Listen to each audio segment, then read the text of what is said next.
Okay, so good morning, everyone. Thank you for coming. We're pleased to hold another press conference today because of the events unfolding after the committee session of last Monday, when our colleague, who I hope will still be able to join us this morning, asked Pfizer a question, and the answer was really what made the news. Put in a nutshell, the cat is out of the bag. It was a gigantic lie, what they told us, that these vaccines would prevent you catching this virus or would prevent transmission. Well, none of that was true, as it turns out. And based on that lie, all of the mandates, all of the lockdowns, all of the non-pharmaceutical measures as wearing masks, staying at home, curfews, all of that was based on that gigantic lie. And yet, they will not acknowledge it. No, they just go ahead with whatever they want to do with us. I would like to point out a couple of things from the EU Commission's action plan, EU response to COVID-19, preparing for autumn-winter 2023. As you might have guessed, the focus, of course, is still on these hazardous mRNA injections. Well, that's not surprising here. They would like to implement and coordinate effective communication initiatives and strategies to promote uptake of additional injections and complete the primary series of those who have not even begun yet, the unvaccinated. So once again, a particular group of a population is being targeted, and that's what they're trying to do. They would like to increase vaccine confidence by debunking mis- and disinformation. Well, who is spreading the mis- and the disinformation? It is EU Commission, it is the pharmaceutical companies, it is governments, especially in the Western democracies. They are the ones spreading the mis- and the disinformation. They are the ones telling people lies. For what? So that pharmaceutical companies make profits and profits and profits. And the risks, well, guess what? You, the taxpayers, you will be left with the risks.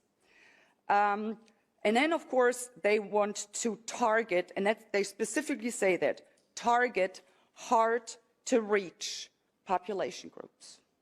Well, I guess in that instance, they are actually talking about me.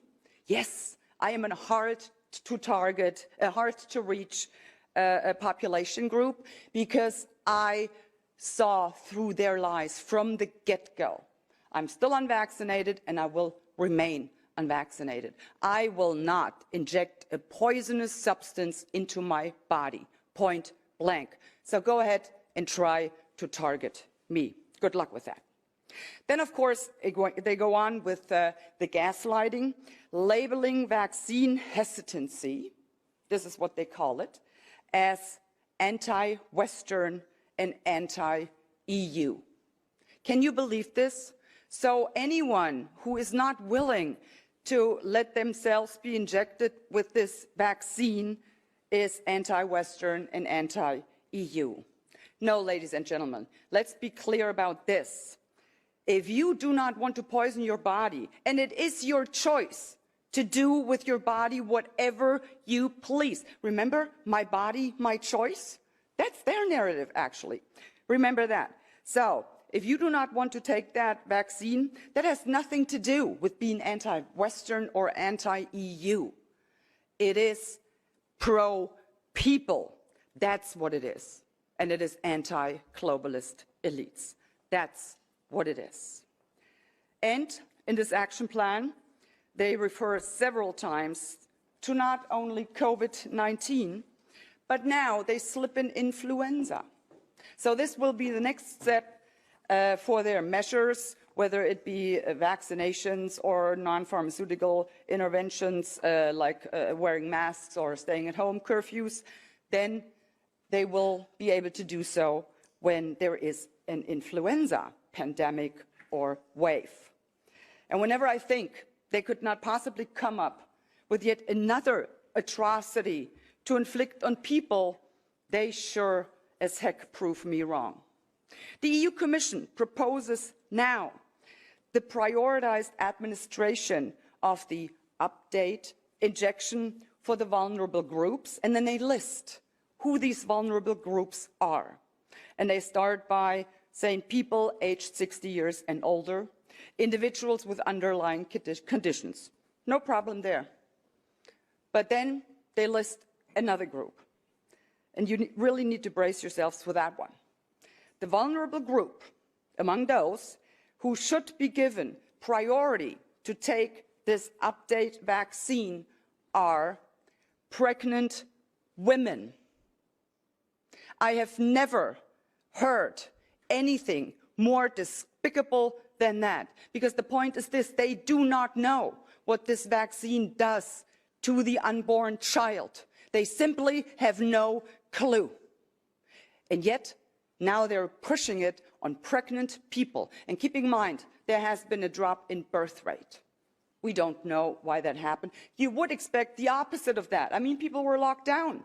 Remember what happened when they had a blackout in New York in the 70s? 9 months later, they were like babies left and right. But not this time. People were locked up for months in their homes. Nothing. Drop in birth rate? Interesting question. And these are the questions that we should be asking. So just to give you an update on that, they will continue to try, they will continue to push whatever their end goal is. They are trying to. And yeah, I would just like to thank you for supporting us and for letting us know that we indeed are advocating and fighting for what you, the people, want. These globalists and their puppets are but a few people with no regard for you, for the people. We, on the other hand, are many, because we are the people.